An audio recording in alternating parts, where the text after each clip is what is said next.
La séduction est possible, même pour tous les croyants enfants de Dieu avertis. Il nous faut donc garder l'intelligence ouverte à la lumière de la vérité. Et ceci est essentiel pour que Dieu puisse exercer sa protection en notre faveur. Si, au contraire, une intelligence fermée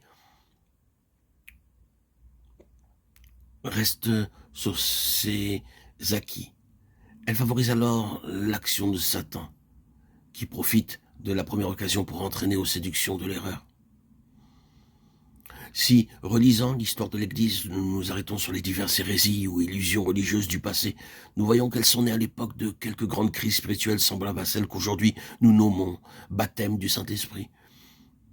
Une crise dans laquelle l'homme est amené à se donner tout entier au Saint-Esprit, ce que faisant, il devient accessible à toutes les puissances naturelles du monde invisible. Et c'est justement là le danger. Jusque-là, l'homme avait fait appel à ses facultés pour décider entre le bien et le mal, et pour se diriger. Mais du jour où il s'abandonne au Saint-Esprit, il obéit à une personne invisible. C'est elle qui décide pour lui. Il ne se sert plus de ses facultés pour peser, raisonner et décider. Il suit une direction surnaturelle qu'il croit divine.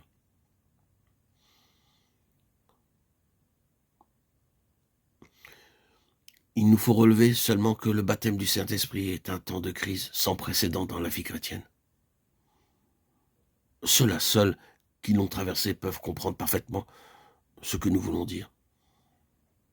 Alors, l'Esprit de Dieu devient si réel, si présent à l'homme, que son unique désir désormais c'est d'obéir implicitement. Il abandonne sa volonté. Il veut obéir coûte que coûte et très exactement aux directions de Dieu et subordonne son être tout entier aux puissances du monde invisible. Pour lui, tout est divin dans ce domaine. Il ne songe qu'à la puissance de Dieu, qu'il existe aussi des puissances mauvaises, infernales, que tout ce qui est surnaturel ne soit pas nécessairement divin, qu'il soit extrêmement dangereux d'abandonner absolument tout son être à une force invisible, lorsqu'on ne distingue pas entre les puissances contraires de Dieu et de Satan.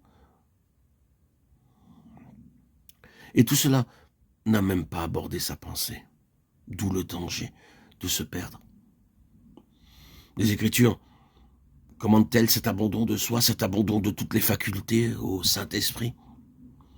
Ordonnent-elles d'obéir au Saint-Esprit? Voici ce qu'il nous faut examiner tout d'abord pour comprendre comment il se fait que tant de fidèles enfants de Dieu aient fait naufrage sur ce point. Car il serait étrange qu'une attitude vraiment conforme à l'Écriture fût cause de si graves dangers. Pour les chrétiens qui ne sont pas instruits dans les choses de Dieu et qui ne sont pas préparés, ils encourent dans leur existence de graves dangers. Ceux qui sont sur leur garde et ont les yeux ouverts sur les puissances adverses du monde spirituel savent que très peu de croyants peuvent être sûrs de n'obéir qu'à Dieu, et à Dieu uniquement en se laissant guider de façon naturelle. Car tant de facteurs peuvent se placer entre Dieu et l'homme, la pensée, l'esprit, la volonté du croyant lui-même, pour ne rien dire de l'intrusion possible des puissances des ténèbres. C'est pour cela qu'il doit être vigilant et veillé, qu'il faut discerner ce qui est un don spirituel et ce qui est d'une connaissance doctrinale. 1 Jean 4:1, qui fait reconnaître que telle ou telle doctrine vient de Dieu, que telle autre émane de l'abîme, qu'elle est une doctrine de démon. 1 Timothée 4:1.